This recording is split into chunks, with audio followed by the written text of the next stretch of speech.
Hi, everyone. I hope you're well. I'm joined today by my friend Jessie from Colorado in America. Jessie is an intuitive angel healer, and we're going to discuss a number of things today, including the importance of healing your pain in order to find your true self. Hi, Jessie. Hi, how are you? I'm good. This is like a turnaround because I think it was last May you invited me to be a guest on your podcast, You Are Grounded. And now I'm asking you to be a guest on my podcast or interview for my wellness school in Australia. So, isn't that awesome that we can support each other from afar? I think I'm humbled to be here. Thank you so much for having me here, even though I'm late because I can't figure out time, but I try. I know reverse engineering US time zones has become a real bane in my life at the moment, but I'm determined to get good at it. Well, apparently you guys are just in the future because it's 11:30 there and it is 6:30 at night here in Colorado. So, yeah, Yeah, well, it's funny because you always have been a little bit backwards in America. We know that, right? pretty much. Yeah, like especially the teachings that they give us. And it's funny that a lot of spiritual people come out of Australia, and I understand, like, there's like so much, it's really the spiritual aspect over there is like so much way forward than what it is over here. So, Oh, really? That's interesting that you say that. That's probably a whole other podcast interview, yes, actually. actually, it probably is. Yeah. So I really wanted to catch up with you again because I've been impressed with the work that you do and how you elevate women and how you share a message, of healing and growth through, analyzing your pain, etc. So what I have noticed is that you you help connect people to themselves through healing their pain and connecting them to their higher selves. So how did you find your way to this point in your life?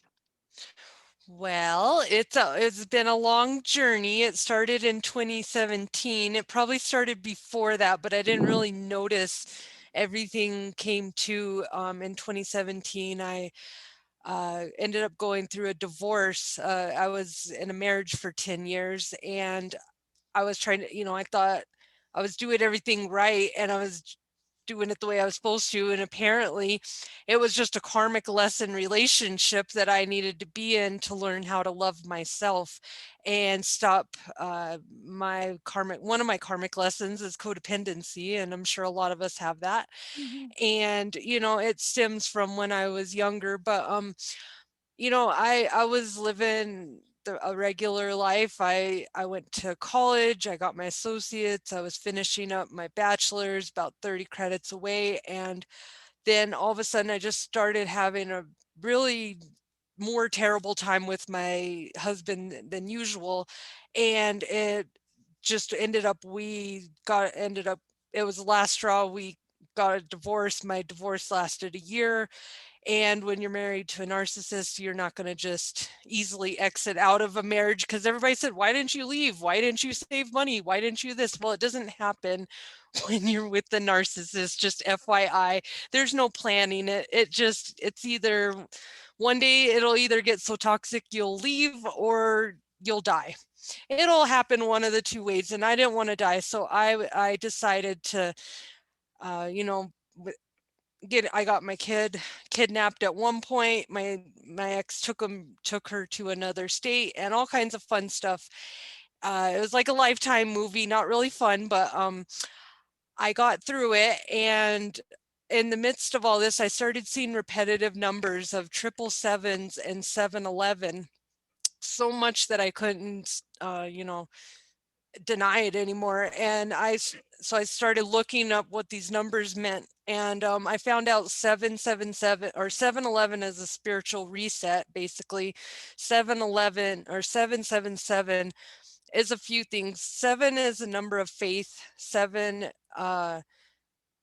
also is a lucky number, and it's like a divine number, and it's also to help release your fears. So with all this, I ended up going on the internet and finding my way to, this was when Doreen Virtue was still popular out there doing her certification for angel certifications. And I ended up buying some oracle cards and started finding out I'm an angel intuitive. And this is a lot different than me being a medical assistant. I've done normal jobs every day, and then all of a sudden now I'm a spiritual grounding coach. So all this, I ended up getting establishing my business in 2018 called You're Grounded. You are, and then grounded. It was a fun play on words, either way. And so what I do is I found out that I can help you cut your spiritual attachments or your attachments to the past that have that's why most people aren't able to move forward, because whatever stories of the past ruminate so much in your mind that it debilitates you and you can't move forward. And if you don't know what a narcissist is, you don't know what an empath is, which I am an empath, which means I feel everybody's emotions and feelings. And narcissist, it's not just being conceited. I like to point that out because that's what most people in society think a narcissist is, somebody who's really conceited and into themselves. A narcissist is actually a personality disorder, and it is someone with no soul.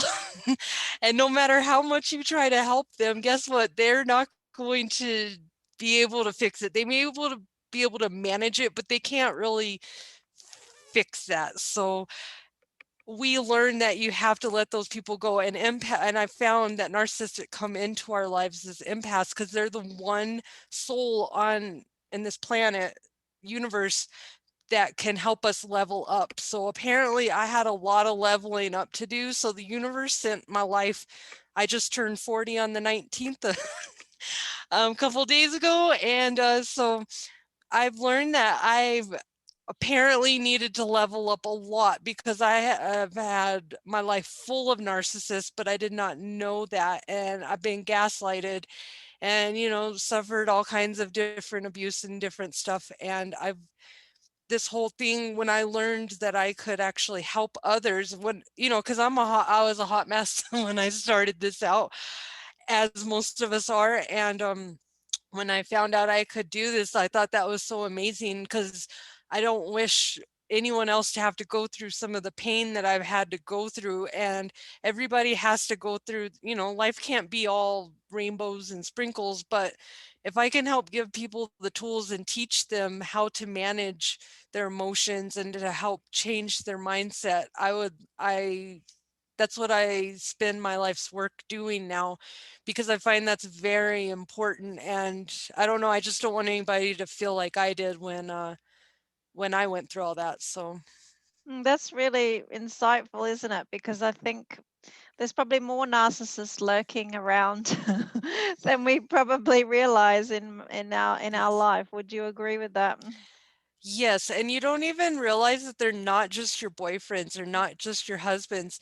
They're police officers, they're doctors, they're uh, bosses. I went down the whole gamut and found like how many, no wonder I have trust issues. I've had so many people, and what the narcissists do is they gaslight you. They try to change your perception or reality so that you and then they try to seclude you. So by doing that, they can now have control of you all by themselves. And that's what most people in my life have done. Or their favorite thing to tell you is that you're crazy. Mm, You're crazy. mm, That didn't happen that way. That's my favorite one that I love. So when you're told that, guys, just know, stop for a minute. And this is my favorite thing to say, is somebody who's truly crazy doesn't know they're crazy. So when somebody tells you you're crazy, mm. let that one sink in for a minute. Yes, I've been told I'm crazy a few times, so I can relate to that. Your work, you've touched on it already, but you deal with toxic relationships and the impact on your health. Why do you think so many of us get stuck or have in the past been stuck in toxic relationships? Well, the first thing is you have to know what a toxic relationship is. That's the first reason, is awareness. If you have awareness, then you can bring healing, but you're never going to get there, because why would you change something if you don't know anything's wrong? So most of us are unconsciously in a toxic relationship. A toxic relationship is where the communication is unbalanced. There's gaslighting, manipulating, lying, secrets, cheating, and mostly it gives limited stimulation. So you're satisfied for a minute, or usually, you have that really toxic um, guy that, or girl that you have, a relationship that you have, and you call this person up when you're feeling bad, or you want to just, it's just for that one moment, and then that's a toxic relationship. So most of us get stuck in them because we don't know what they are, first of all. And then when we figure out what they are, then you have to come and decide. Most people don't want to bring it to awareness because they don't want to change it, because it's kind of like that saying, I can't think of it's where you don't, when you don't know anything. Sometimes the better you know, the less you know, the better. That's why some Yes. people, so Ignorance is bliss. Yeah. ignorance is bliss. Yeah. That's why most people stay in it. So fear of being alone, not most people are afraid they can't find someone better. Social generational conditioning, so your family, most of the time they're the big cause of, you need to be married by this age and you need to have a family by that age. And so we get pushed into it, just to please everyone. And then we find ourselves in this low vibration relationship that is very unfulfilling. And one thing I have to point out to you is that you can't attract anything into your vibration that you're not vibrating. So when people tell you love yourself first, that's what they're telling you, is to make yourself happier, raise your vibration, because you know what? You're going to continue to get those toxic relationships and those jerks and those liars and those cheaters. If your vibration's way down here and you feel like crap about yourself, if you think that I'm a bad person, I'm ugly, nobody likes me, and you keep going on with the self, beating up inside. Well, how do you think you, because that's what I've learned with the law of attraction. This whole spiritual awakening. I always ask, why am I attracting all these terrible people into my life? Like, I am not asking for this. I'm asking for someone nice and kind. And why am I getting this? It's because that's the way the people that were showing up in my life was reflecting on my inners.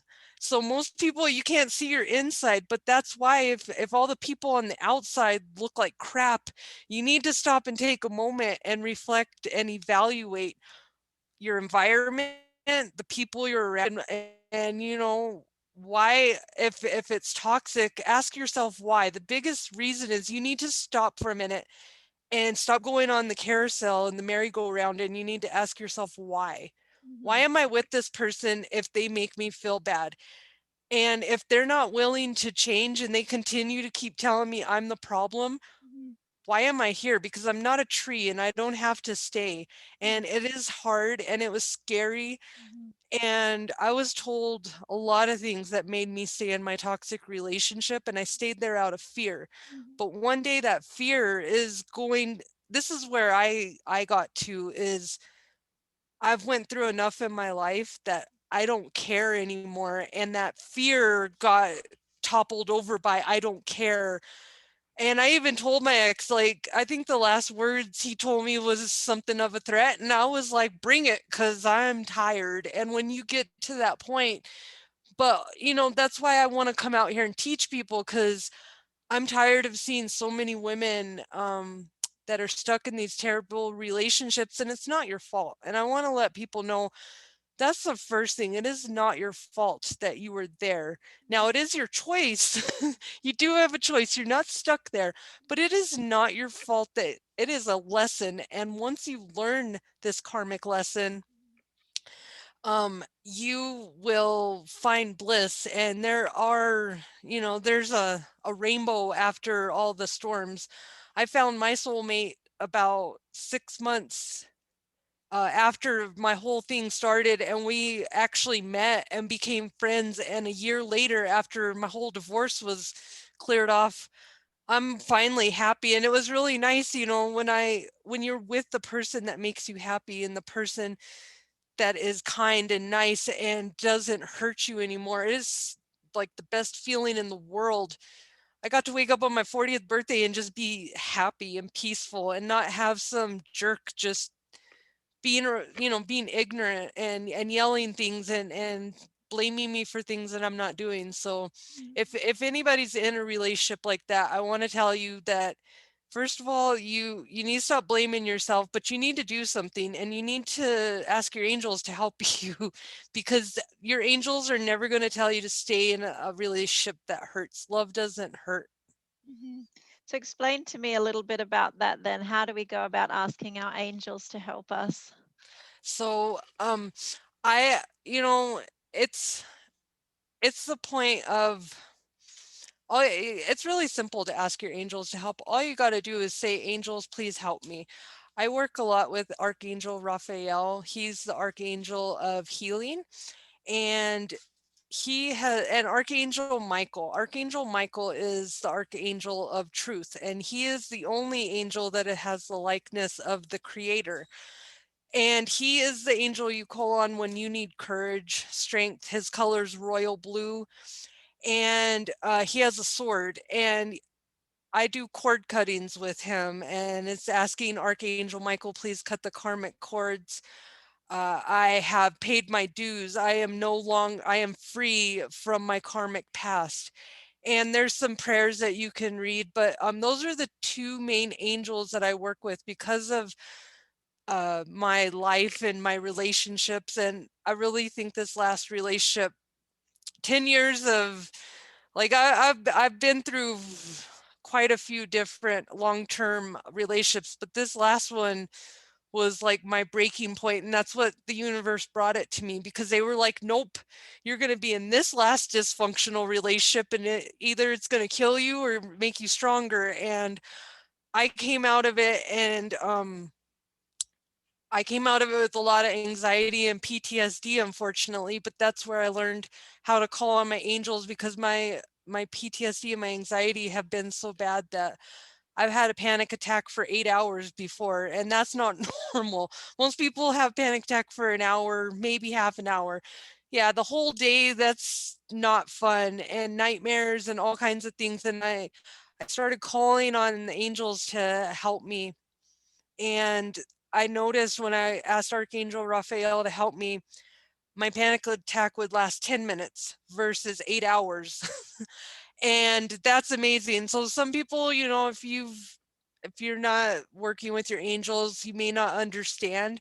But when you get to a point where you're so strung out from and being tired from having panic attacks, and you just want to be normal, it was like the biggest blessing I've ever had to have the angels come and just you know they're like my little secret helpers. You can't, just like your breath, you can't see them, but I know that they have laid their hand upon me, and I know that I've been given a second chance to fulfill and do something better than just sit here and be sad and be a punching bag for everyone. So Mm. I want to pick up on it, two things that you said there, because obviously what you've just described relates to, a marriage. But in the same way that you can come out of a marriage with PTSD and anxiety, you can come out of a, toxic work environment or other types of instances in your life and still have the same, emotional trauma. Do you agree with yeah, that? I do. And I've actually went through work issues too, because my doctor's office I was working at, I didn't have any problems there. But when your ex starts showing up with people, and it was a nice doctor's office, so they weren't really having it, and I ended up having to just leave because it was mortifying. But I was promised that I was gonna my ex did promise me all the things that he was gonna take away from me. So you know y- the work is very toxic. There are a lot of toxic workplaces, and not only that place, but other places I worked at, were looking back on them like fast food places, call centers. I've worked in call centers. Those are the most toxic places you can ever work at because the bosses, for some reason, are never helpful. And they always shamed me. And I was just like, so now I work for myself because I am tired of working at these jobs that they shame me. And so if you're working at a toxic job, it's also not, it may be a little bit of you reacting, but it's also them. Mhm, And that's where you got to make the choice. Do I like this? No. Do I want to continue this? No. Am I going to let fear of the unknown of if I'm going to have enough money and that's just like leaving a toxic marriage, any toxic relationship, drugs, addictions, people, work. That's why I have the podcast Dancing in the Toxic Shadows, mhm, because it's all about relationships with toxic relationships and how to break away from them, because it's not just people mhm, that cause it. And there's so many. If you have Amazon Prime, Dolly Parton is on 9 to 5. I love, if you haven't seen that and you're a woman, you need to see that because that is the greatest women's right film ever. And it's about their egotistical, narcissistic boss who is over there, groping Dolly Parton and just being a jerk to the rest of them. And then they go and tie him up in his room in his mansion, and they treat him like an animal, and they even put a shock collar on him. So that is a good way, not the best way, but I find that's the funniest. If you've ever worked for a boss that's not cool, that movie is what you need to watch, is 9 to 5. But yeah, I think basically, if you're feeling anxiety, PTSD from stuff in your life and you've never had it before, first of all, don't let anyone tell you, because I had a lot of people, because it wasn't convenient for them, tell me that I didn't have a problem. They mhm, told me nothing was wrong with me. I even had doctors tell me, I went to them, I said, hey, I have a problem with anxiety. They said, no, you don't. It's all in your head. I even got told claustrophobia is in my head. I was like, great. Thank you for telling me this. I've been claustrophobic since I was 16. So even if it is in my head, mhm, I can't get into an MRI machine without having some kind of medicine to sedate me. mhm. And this doctor really told me that uh, it was all in my head and I made it up. And I was like, okay. So be your own advocate and know that it's okay if It's you, not funny. I'm sorry I'm laughing. It's not funny because it's so common, isn't it, to be told the opposite of what's really true for you? I think my life's comical at some point, because I know that I'm a light worker, because I'm the only person who could come up with hours and hours and hours of stories of, oh yeah, you went through that. Want to hear my story on that? Because I didn't even try to, but I just think it's crazy how we deal with anxiety and mental health, period. They're like, here's this pill, go ahead and take this and call me in the morning. And you're like, thanks. I got given that magic pill, and you know what it did to me? I had a panic attack for half an hour and a half. I couldn't lift up my arm. My doctor told me I could go have my little pill from the. She gave me a limited amount of pills, still told me it was all in my head. And when I got acclimated to the Lexapro, I would be just fine. And there's a lot of complications, with medicines, and some people are sensitive. So I encourage people to take medicine if you're on it, but I also encourage you to, do some research and make sure that you know what's best for your body, because I never knew I would have reactions to medicines Mhm, like I have before. mhm. And apparently Lexpro's not my friend. Um, not a good friend. So You talked the way you describe the angels and being touched by an angel. Obviously, it makes me think that you're a deeply spiritual person. But were you spiritual or religious before this happened, or did the angel healing and intuitive side of things only come through when you decided to make that break?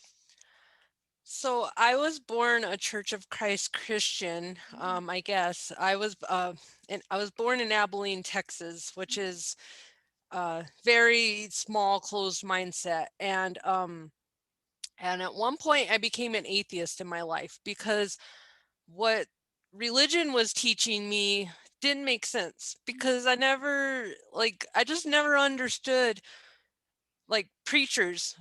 A lot of preachers will get on there and I'll be listening. I'm like, I hear you. I like it.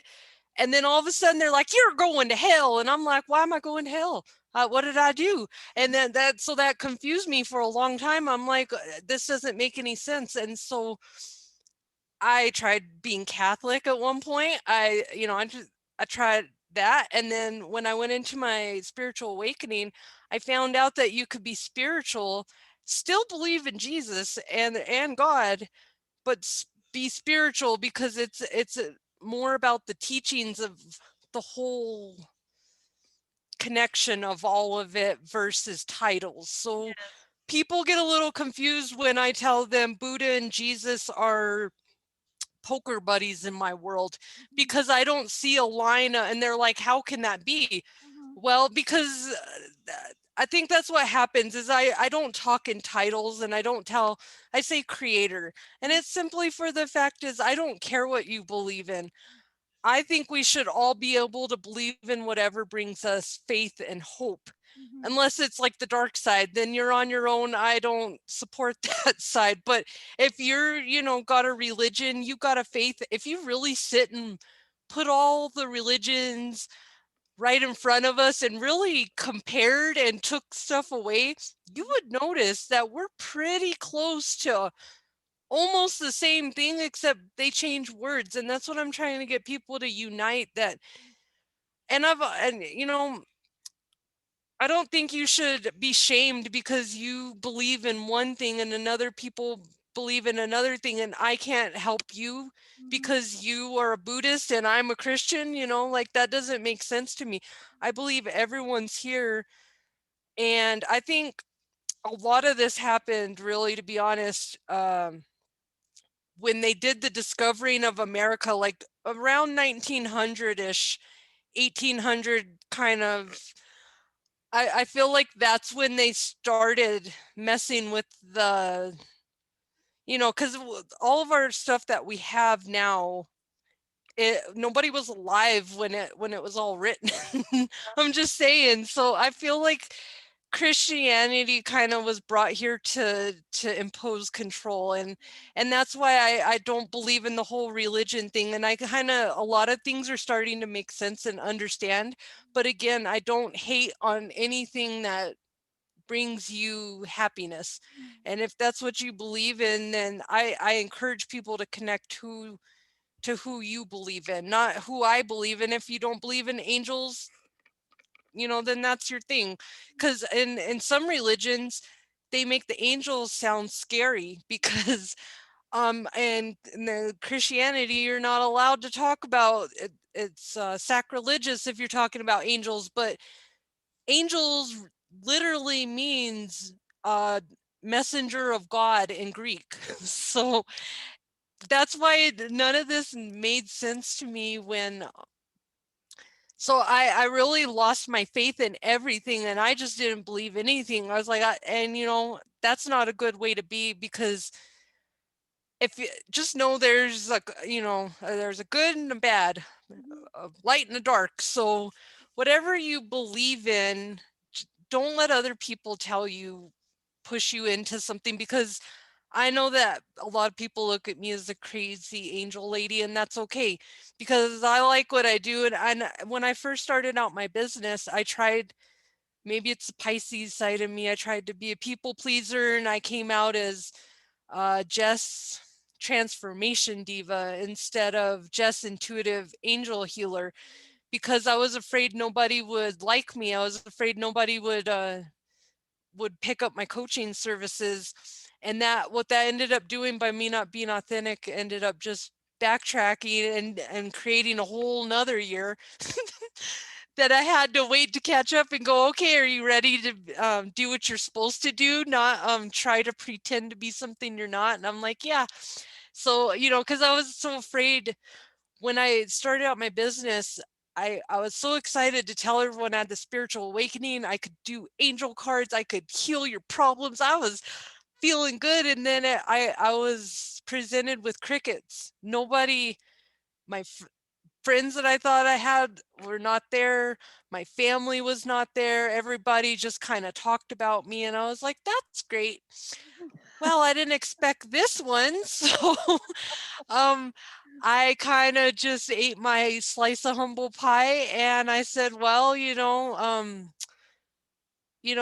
most of the great prophets and the greats of were solo anyways, so it's okay if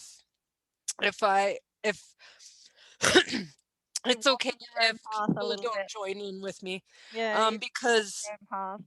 I have a good time by myself anyway. So, and I have a big job to do, and I know that whether or not what people opinion of me, I know that I have, since I have helped, since I started this in 2018, I've helped over hundreds of people Mhm. with readings through Messenger, and I'm that person that just pops up like, "Hi, you want a reading?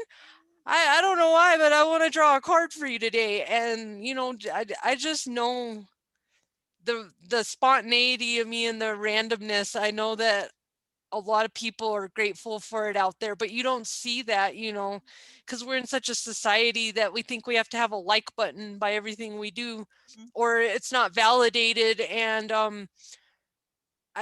but I also do this out of gratitude, out of I love what I do, and I've done hundreds of readings for free just to help somebody get in a better situation, because I didn't do this to become a millionaire. I did this because I want to teach people about the angels and to help it stop being a taboo subject, and what I do, and let people know that we need a lot of healing right now during COVID anyways. There needs to be some happiness and some joy spread in this world. So you explained very well my feelings too on the concept of spirituality, and it's really funny because obviously I know that you've listened to the audio version of my book, and I've got 12 steps to an unbreakable mind, body, and spirit. So often when I'm doing events, people look at that word and go, "Well, what religion are you?" And I said, "Well, why does that?" First of all, I think to myself, why does that matter? And then I know I'm going to be confronted with someone telling me about their religion and their beliefs, etc. So I have to kind of prepare myself for what's coming at me. But over time, I've learned to accept the fact, and the definition of spirit is the non-physical characteristics of a person. So my non-physical characteristics, are things that people can't see and feel and touch, and it's how I improve those and how I nourish those and how I communicate those that are important to me, regardless of what religion or faith or beliefs I have, and I think that it's important for people to understand that it's very possible and important to be connected to the spiritual side of ourselves without having to have any dogma or traditional or formal teachings placed on us, and it's really funny that you said about the prophets that were out there doing it on their own, because a young friend of mine is very spiritual, and she is coaching and helping in large numbers of people as well. And it was funny because someone said, "Oh, but she doesn't even have a degree." And I said to that person, "Well, Jesus didn't either." Oh, I like And like, that. I think, this is the funny thing, the teachers of the great prophets of the time, and I'm sure Buddha didn't have a degree either, but he knew how to communicate, what spirituality was, what self-improvement was, and so on and so forth. So it's very interesting when you are confronted with other people's perceptions, and you've talked about that and how you felt alone for a long period of time. And I think there's a lot of people who go through that feelings of alone, but now you've obviously created a whole new community for yourself. And does that lift you up and you feel good by the energy that that brings you? Yes, so and I have this is my new podcast that I had spoken like an angel inspirational podcast. And what this one is, because my business is You're Grounded, but I decided to become a motivational speaker because my biggest thing is I don't want to just be an oracle card reader. And that it's just because I know that I'm so much more than that. And I didn't want to just, and there's some weirdos out there. And we all know that we've seen the like, I am never getting a reading from that person ever in my life kind of thing. And yeah, I don't want to, again, I said I was caring about what people thought. So I put myself in there and I just, it helped me strive though. So now I've created this and this page on Facebook houses all my podcasts because apparently I'm Jessie and I'm can't just pick one thing. So I instead of most people have one podcast or like tune in Mhm, for podcasts about me. Yeah, I have this pod. Yeah, I created a weekly heart-centered entrepreneur spotlight podcast that helps heart-centered entrepreneurs get some exposure with their businesses because we all know that they're the ones that never get any exposure. mhm, Then I also created a Telling Stories by the Sea podcast series, and that's for my authors, mhm, my published authors out there. And then I have the Toxic Shadows podcast, and that's for my toxic podcast relationships. So I what I did is I got this page and I'm putting all my series on there mhm, and that way you can access them. And I'm also doing mindset sessions mhm, at really discounted prices mhm, for my heart-centered entrepreneurs because most entrepreneurs, the heart-centered ones, don't keep going after the first year because it's rough, mhm, because it's not as easy as they thought, or they get stuck. Like I said, you get stuck on people's opinions, or you look at Sally Sue on Facebook and you're like, my biggest thing was I was afraid that I think it has to do with the abuse that I've had, is I didn't think anybody would take me seriously. mhm, One problem I have is that I don't look like I'm 70 years old and I'm 40, but I still, a lot of people talk to me like they're talking to a high schooler. And because I know I look young, so and I know it's going downhill when I get called Jessica. I'm like, well, I have just been put in the principal's office because that's just how, people don't mean to, but I'm learning to let people expand in their own things. And I'm learning that people do stuff and say stuff because they're so caught up in what they're doing that they don't look at the bigger picture. So that's why I got this, is to enlighten humanity one episode at a time. So depending on what my random brain comes up with, mhm, I we discuss all types of different stuff, and that's why I like all my podcasts to be a conversation. mhm, And I wanted to do it just myself, but I was like, I can't do it mhm, because I work so much better when I'm having a conversation with someone, because I think I just have too much info up in there. I'll be stuck on one point, trying to talk. So I find that it's better for me to have guests to come on, and then I can do, my episodes usually contain their story and then ends up having some of my coaching tips and stories of my journey in it, and they're usually just real fun and they're very authentic. That's my number one rule, is you have to be authentic, because even though the stuff that we're talking about is very embarrassing, it's it's triggering. But if you notice, I'm always laughing and I'm smiling because I've learned that you can have a serious conversation and not have to make it where people don't want to hear about it. Because that was my biggest thing.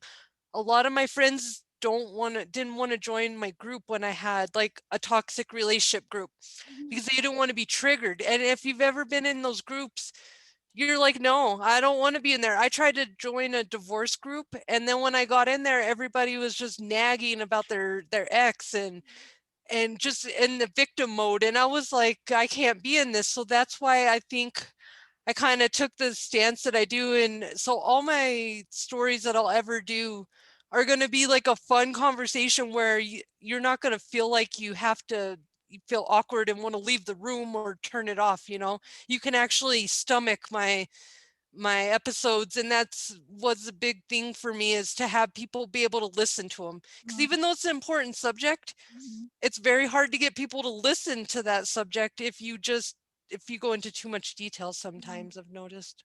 It's true, and there's one thing that stands out for me that you said to me on our interview last year. You used the word kudos, and you said kudos to you. And whenever I still have this picture in my mind, and it makes me laugh every time. And I wanted to do kudos back to you because what you're doing is you're connecting, supporting people, and you're doing it in your own way, and you're being a pioneer to show others that it's okay to be vulnerable and to be open and to be listening to voices that are not necessarily coming from externally. So kudos to you, sister. Thank you. And I want to share with you a little numbers story of my own. So I launched my online wellness school in January this year, and I had a bit of anxiety about putting that up because then I've got a big commitment to fulfill. Am I going to be able to do it technically? Do I have enough content? How am I going to service it? So on and so forth. All these doubts came flying at me. In addition to, how can I continue to maintain momentum? It's like you said, that heart-centered business, after a year, it becomes a bit challenging, and you start to, you're confronted with some negativity or some judgment, or your fears creep up. And I have my yoga mat here on the floor where I meditate most evenings. And I was laying down there, and I was just meditating. And then I said to myself, okay, if I'm meant to continue doing this, please send me a sign. And then I got up from the meditation mat and I looked at my phone, and it was 22:22, Nice. which I think you know what that means, right? But Yeah. I just Googled 22:22. What is 22:22? And it's almost like the curiosity of what I had just seen was sparked something in me. So when I found 22:22, I realized, yes, that was a sign that I'm meant to continue doing what I'm doing, because it's the divine universe's way to say you're on the right track. You're listening to your inner voice and you're following your intuition. Is there anything you would add to that? Well, yesterday was 222. Mhm. Okay. That's really fun, and that's been one of my numbers. Like I never knew I was gonna learn numerology too Mhm. with all this, because I've really never been like, I've always been curious. I used to see spirits when I was younger. Like, I've actually seen a whole car, ghost car with a grandpa in it, driving around at 9 o'clock at night, and he disappeared. And so, like, I was very open to this, but because of my environment and the people that I was around, I shut down all my chakras.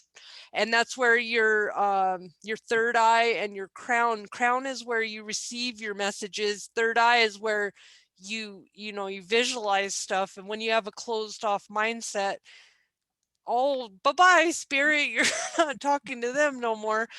And so when you feel like you're alone and nobody's there with you, just know angels are way up here, spirit, or you're way down here, okay? And angels have to lower their vibration anyways to come on for the earthly realm. Mhm. And if you're sad, they're always there with you. So Mhm. never think that you're not being heard or listened to. Mhm. It's because your angels can't connect with you Mhm. when you're low vibration, and that means when you're upset and sad. Mhm. So when you become happy, all of a sudden your angels will start connecting with you and sending you messages. But here's the thing, your angel, Archangel Michael, now if this happens, you're probably in a really bad spot, like you're about to die and he's coming out here to save you and lifting a car off of you. That's how you're going to have him present himself right in front of you, because angels, that takes a lot of energy and they can't just do that. That takes a lot. And if they're doing that, that is because something is like life or death. Mhm. But most of the time angels don't do that. And that was my biggest hardest time of connecting, because I naturally connected with all of this, but because of I listened to everybody else, and Hollywood's terrible on how you think it's going to happen. If you notice, if you ask or you pray, you're always going to get an answer, but you got to stop and listen for that answer. Mhm. So you ask, am I on the right track? Mhm. And you're like, okay, universe, am I, angels, can you send me a sign that I'm on the right track? And then all of a sudden you look over in the times 2222. Mhm. That is exactly how they do it, because they go through whatever of your five senses are the least blocked, Mhm. kind of like a radio station. So Mhm. if you think about it, like you're tuning in an old school radio station with the knob, Mhm. and you're trying to get that fuzziness off. But angels, a lot of times I see numbers, I see animals, because animals are also representative of things. When I'm going through people that aren't good around me, like when I got some snakes around me, Mhm. all of a sudden, last year I was going through an issue, and I kept having seeing mice Mhm. and rats, are not physically around me. Yes. Well, one actually did sneak up out of outside, but and came in my room and looked at me, and that's why I was like, okay, angels, who do I need to get rid of in my life? Because Mhm. if you start seeing a lot of certain animals, ask yourself, what does that mean? And Mhm. snakes and rats are not a good good animal to start seeing. Mhm. That's true. And I just want to ask you, what would be one tip that you could share with us if notice we're in a toxic relationship or we need healing from one in the past? What would be your top tip? Well, the biggest thing is you have to remember that you have to have awareness to have healing start in anything, because again, you're not going to try to fix, why are you going to fix anything if you don't think it's broken? Mhm. So that's why most of us are like, clearly we're in a toxic relationship, but we just sit there because we don't think it, because we're programmed to think it's okay, probably Mhm. by the person you're with. Mhm. But the biggest thing is to stop, evaluate your environment, the people that are around you, evaluate your feelings. Mhm. If you keep having a breakdown, because that was my biggest thing, is I closed off my throat chakra. I closed off all my chakras just my whole life, and now I'm finally starting to feel alive. And for so many years, because when you don't speak your mind, and it's not about being rude, speaking your mind isn't about being rude, it's about speaking your truth. Mhm. And I didn't speak my truth because I always said, oh, it's okay, it's all right. And I always, or I held everybody's secrets and I didn't tell them what I really needed to tell them, and therefore that caused me a big block in my throat chakra, so bad where I couldn't even, at some points I would stutter Mhm. and or just talk to you so slowly that I've had people ask me if I've had a brain injury. Um, yeah. So I've learned to just stop and look at all these things that are not working in my life, and a biggest thing is evaluate, why are you drawn to this negative toxic relationship? Why are you, if you're an alcoholic, why are you taking that drink? If you're Mhm. doing, if you're eating food, if you're staying with a person, it is usually you were taking something to help cover up something else. So you're Mhm. doing one thing to mask another thing, Mhm. and you need to ask yourself why. And that was my biggest, I hit the wall when I went into my marriage, and it just got to a point that I couldn't take it anymore, and I'm like, "Why?" You know Mhm. what? It doesn't matter. You can sit and threaten me as much as you want, but I don't, and you get to that point of I don't care, but you Mhm. have to, if you want things to change, you have to do something differently. Mhm. They say the clinical definition of being insane, of insanity, is to keep doing the same thing over and over again and expecting different results. So I Mhm. always tell everyone, you know, don't be, don't devalue yourself and think that this is all that most of us think this is all I'm worth. And Mhm. it's not all you're worth. It's all that your vibration is at the moment. Yeah. But I promise it's not your worth. It's your vibration. Your vibration and your worth can both be raised. So Mhm. don't let anybody else put their label of value on you, because you can't be valued by, you're invaluable. Mm, that's so important. And you talk about fear as well. And I think that's what blocks a lot of people, the fear of change, the fear of moving on, the fear of uncertainty, Scarcity. fear of not having enough money, a fear of, being, without a home and all these things. And a lot of times those things potentially are only very short term. That pain is potentially short term for a much more fulfilling life in the future. Do you agree? I totally agree, and that's why I work with clients to help them overcome the fear, because if they can break through that one thing that you fear the most, guess what? Nothing can ever stop you. And if it's only this one thing that is stopping you, then you're going to have to stand up to it, because that's why I started taking care of my life lessons. Also, you can't run away from your karmic lessons. You can't run away from anything. Fear nothing. It's all going to come back, and that's what I've learned. There's a book, it's called Owning Your Own Shadow by Mhm, Robert A. Johnson, mhm, and it talks about your shadow side, and that's what we end up creating, is a shadow side. And if we don't stand up to all these things, your shadow is created of all those things that you try to suppress, that you think, okay, well, whatever you're trying to run away from, it's all going to come around like a boomerang and you're mhm, about your 40s. And that's what it did to me. mhm.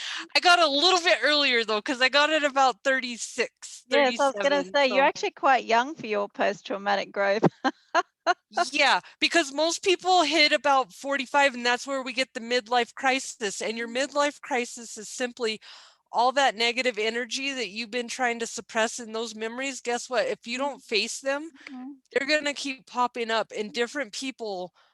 And trust me, if I would have known about this like 10 years ago, I would have like way been fixed. mhm, But I just figured this out now, and I'm learning. I don't run away from anything. And if I don't like something, like if I don't want to do something, mhm, because I found out two of my karmic lessons, one is inner peace, mhm, the second one is resentment. mhm, Inner peace came from my dad, resentment came from my mom. And I was like, so now I found if I don't want to do something, I'm not going to just say, okay, that's like, it's kind of like that, that movie where he says, yes, man. So he says yes to everything. yes. But I will not tell, I will not say yes to something if I feel resentment after I'm gonna do it. So I Mhm, don't casually just agree to do everything. I'll say, I'm sorry, I mhm, apologize, I can't do that, because now I'm starting to see what's better for me, mhm, because it doesn't matter what's better for you, because mhm, in the end, it's me having to live this life. And if we can start investing more into ourselves mhm, instead of going around and making the rest of the world happy, mhm, we would find happiness and peace in ourselves. But it's about taking that time to start that journey mhm, and feeling enough worth in yourself to actually start it. That's the mhm. biggest problem people have. It's true. I'm glad you said that in those words because you reinforce a conversation that I had with someone exactly this morning about those things. So I'm going to send this to her right away. um, Thank you so much for joining me. It's a pleasure to spend time with you. I think, have you got a book coming out soon? Are you working on a book? I am working on a couple of things right now. I am working on a book. I will be getting that shortly out. It's going to be a reflection Mhm, and kind of my teachings and mhm, stuff, and so I'm almost got that together, mhm, but that's going to be probably by summertime. mhm, March, though, fun thing is I've created a women's empowerment conference. mhm, It's a 4-day Zoom conference, and it's mhm, only $5 a ticket. mhm, And March is National Women's History Month, so mhm, each presenter is going to get up and speak. It's going to be like a 15-20 minute presentation by them, and it's a little like TED Talk speech mhm, kind of. So they're going to be talking about an empowered woman from history, mhm, and giving you like educating about them. mhm, And then they're going to also talk about what they do and mhm, how that correlates. So it'll be really fun. And mhm, I'm going to have poem readings on there. So mhm. That sounds awesome. I think it's a fun way to celebrate National Women's History Month in March. So Totally. Yes. So send me the links for that and I'll share it with my groups. I will definitely send you Thank that. you. Blessed to chat with you and share laughs and kudos to you. And I'll hope to see you again real soon. Thank you so much for having me, Chrissy. I appreciate it. Bye.